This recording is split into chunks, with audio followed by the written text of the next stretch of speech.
Steve Bannon interviewed Kari Lake once again, and I have a clip from that for you that, as I said in the last time we discussed this same topic, this is really, really bad and very concerning to me.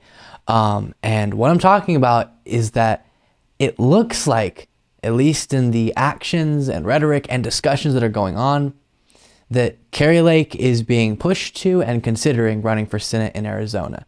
And we looked at a clip previously. I promise we'll get to this one, but to give you the context, looked at a clip previously of her addressing that directly and saying kind of the normal, well, I'm focused on my lawsuit right now, my election lawsuit, but, you know, we do need good people in Arizona and Washington to be fighting the corruption or whatever it was, which is a very kind of, I'm thinking about it type answer.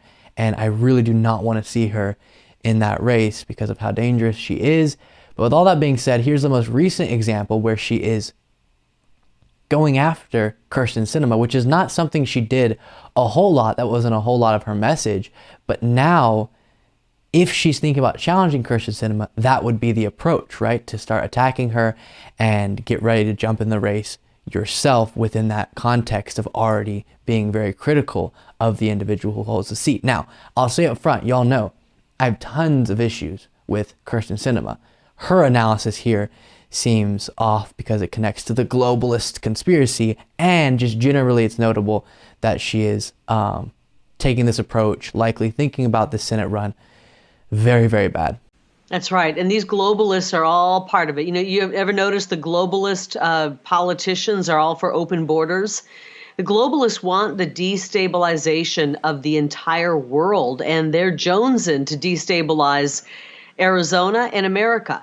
And I'm really questioning why Sinema would even be there. I mean, I just got done traveling this state, traversing Arizona for 525 days, talking to the amazing people of this state. And not one time did any Arizonan say, we need to be sending our tax money over to Ukraine. We need to be doing what the globalists say. Quite the contrary. Arizonans are all about securing our border, stopping what's happening with the drugs pouring across, with the people being smuggled, with the children being trafficked. They don't want this.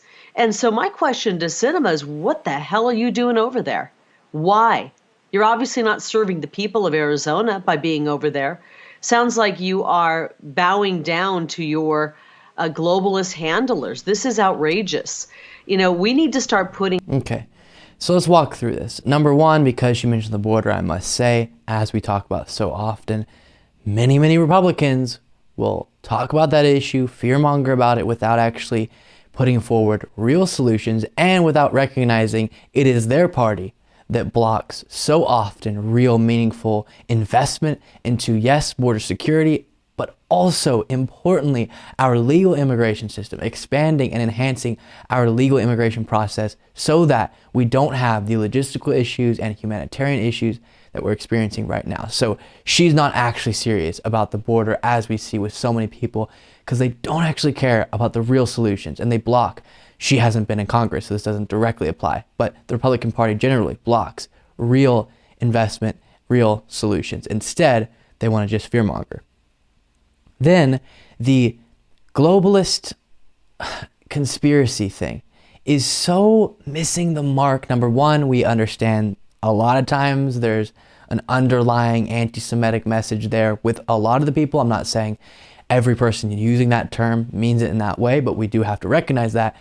And also, if you really cared about understanding why Kyrsten Sinema acts in the ways that she does, why I have issues with her, it's not because someone behind the scenes is, in the shadows controlling her like the globalists can control everyone. Instead, it's just follow the money. She gets huge campaign contributions from special interests, and thus she acts in their interests.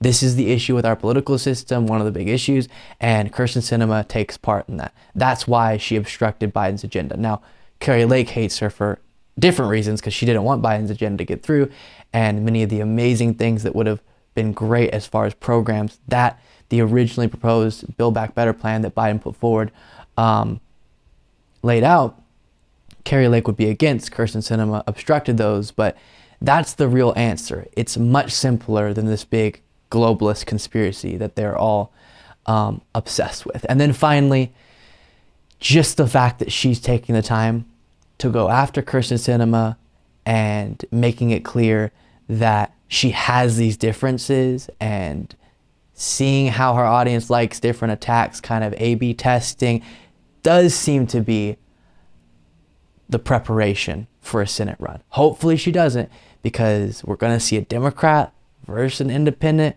with Kyrsten Sinema. And if a Republican is in there too, which there will be, it's going to be a lot easier for the Republican to win because of that split independent Democrat reality we're going to have with Kyrsten Sinema being an independent.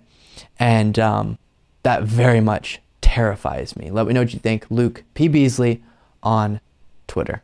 Thank you so much for watching. If you want to be a part of what makes this show possible, plus get access to the full video version of the show hours before any of the clips are uploaded to YouTube, plus get the extra bonus show every single Saturday, you can do so by going to patreon.com/Luke Beasley. That's patreon.com/Luke Beasley, and there's a link in the description.